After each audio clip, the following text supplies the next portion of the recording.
you think the situation would get worse by the time, or it would we kind of somehow figure out how to manage all thrive these through the things. fake news? So I think whenever a new medium came up, be it television or radio, there was a period where we as a society needed to learn how to deal with that, how to interpret the blurring boundaries between an image and a person, between a photography and real life, or especially when cinema came up.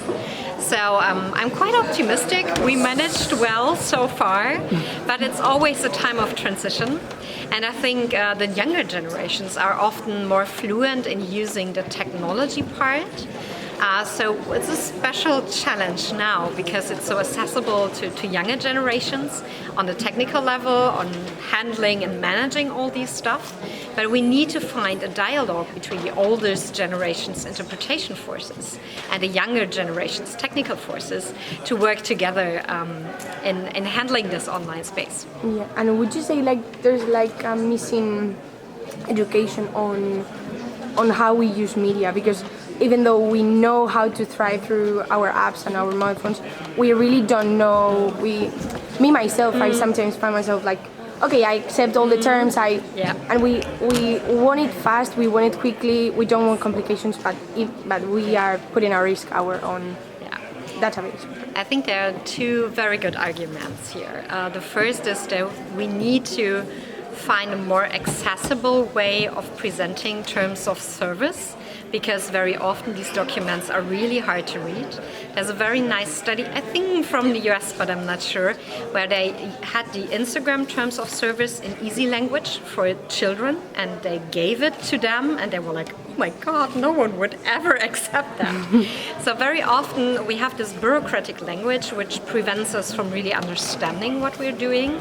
I think that's an important challenge across generations. The other aspect is how we can go back to a time where we take time to accept and share stuff online. I think very often we're intuitively liking and sharing stuff without even reading it. So I think one of the first real steps for me as a media user to stop promoting dubious content is to read what I share. Like really read it, not only the headline, not only the flashy Instagram picture, not only like people who follow you on Instagram, but really who's that person, do I want to be associated with that kind of content.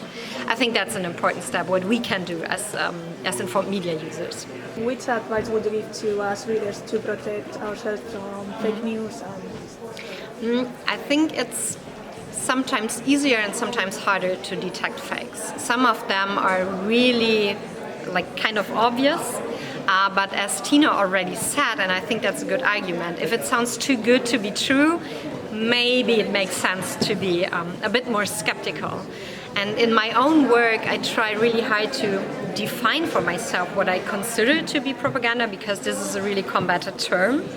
And it's not a binary term with things being either propaganda or good, but it's a form of communication. And sometimes it takes time to understand where someone wants to lead you.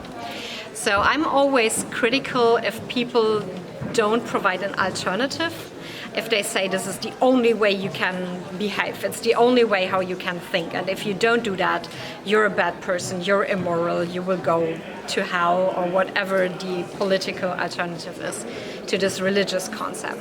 So I believe in free will, and I'm always skeptical if either media or politicians try to tell me that free will and an empowered citizenship is a wrong way to go, because I really believe in democracy and a variety of voices. Okay, thank you so much. Thank you.